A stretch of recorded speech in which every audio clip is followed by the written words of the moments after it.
So about quite literally 3 times a year, I find myself doing videos where it's things like, could Sebastian Vettel retire at the end of this season?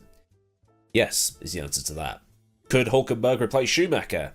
Again, yes, and those are the ones that generally get a lot of interaction in the comment section down below, because people like to add their opinions on top of mine. I also don't know why people say down below in the comment section, that's where it's always been. Smash that like button. But while F1 has its silly season that is awash with rumour and speculation come the time of the Italian Grand Prix in September or so, it's rare that we see the team principals move around to different teams, at least at the volume we've just seen them move around.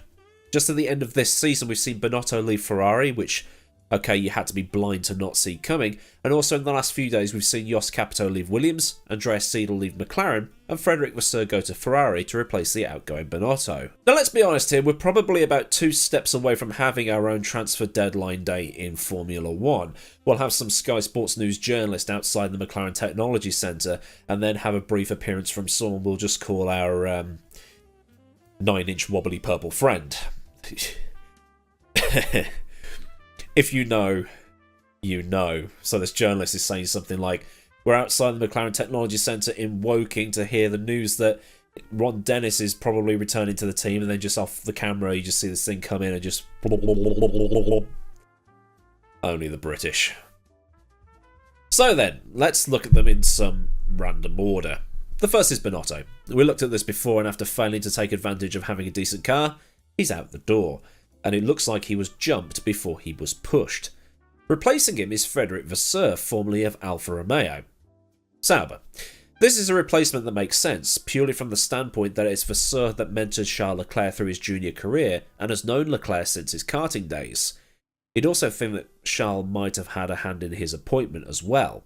Benedetto Vigna, I think I've got that correct, who is the CEO of Ferrari, told the BBC, throughout his career, Fred has successfully combined his technical strengths as a trained engineer with a consistent ability to bring out the best in his drivers and teams.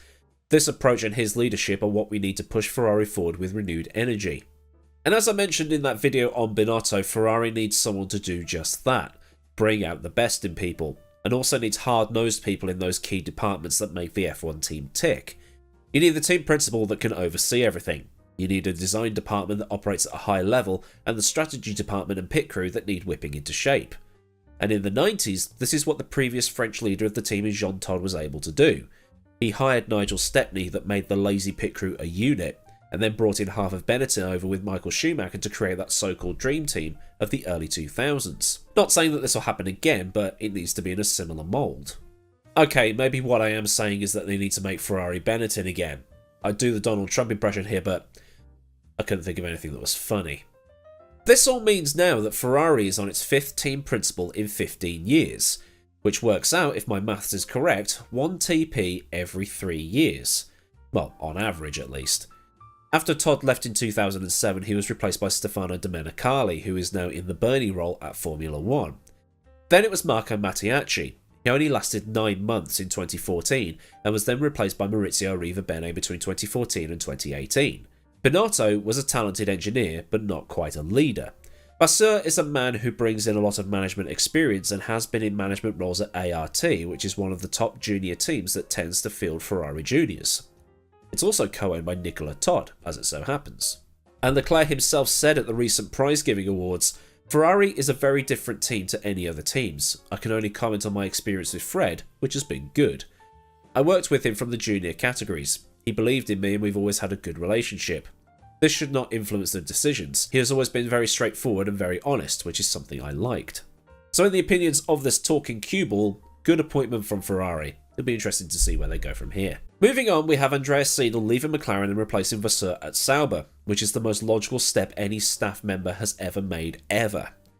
Seidl is a VAG man. Hey, stop laughing at the back. VAG being Volkswagen Audi Group, and while working at the VW Group he was in Porsche's corner as he was employed as their Director of Race Operations on the Porsche 919, and then became team principal in 2014. Since next year will be the final year of Alfa Romeo branding in F1 for Sauber, the team will enter a transitional phase for 2024 and 2025 before Audi enters full-time in 2026. Having the Germans run the show could work in Audi's favour, and having somebody who is an engineer at the top who also knows how to manage will be beneficial for Audi because anything less than mid-grid will not do. I mean, probably. Seidl also knows Sauber because he worked there between 2006 and 2009 when it was BMW Sauber. In 2012, he oversaw BMW's return to DTM, so you know, when you see his history and his connections, it seems like the best decision Audi could make to have him there for when they come in. Plus, where would you rather live? Switzerland or Woking? Finally, the one that seems to be the one that is the most left field of the team management move-arounds, and that is Jost Capito leaving Williams. It's being labelled all over the internet as a shock, and all the reports state that he had put his retirement on hold for 2 years to look after Williams as the Williams family left the sport and handed the team over to the new owners. So what's the issue here then? Has he had enough and walked, or is there more to this than we think? In 2022, Alex Albon was regularly knocking on the door of the top 10, and the team will want to push on a bit more with this in 2023. In 2021, Williams had a great season, helped in part thanks to that absolute shambles of a race in Belgium. This year, they were last. So who replaces him? Well, that part hasn't been mentioned yet, and Williams will need to get something done sooner rather than later because seasons are ending later and seem to be starting earlier and earlier, a bit like when shops start putting the Christmas decorations up. Seems to get earlier and earlier, but turnaround's going to have to be a quick one, and nobody in the F1 sphere has posted any rumours. At least, not that I've seen. So let's make up some stuff, and hopefully that will get going around the internet. Andretti, there's one.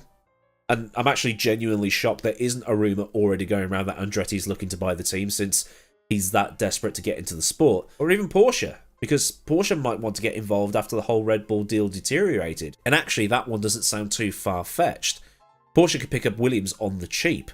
And hold on to that thought because we might have to look at this again in the future as the actual rumours start.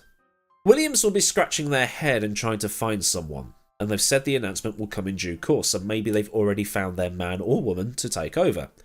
But out of all of this, both Sauber and Ferrari on paper at least seem to have got a good deal out of this shuffle.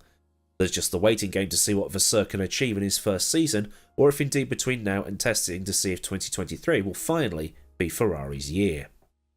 So then, a look at the shuffle of the team principals that's happened in recent days. If it's given you food for thought, then do leave your own opinions in the designated comment zone underneath this video so you can get a discussion going. It is, after all, why I do this series.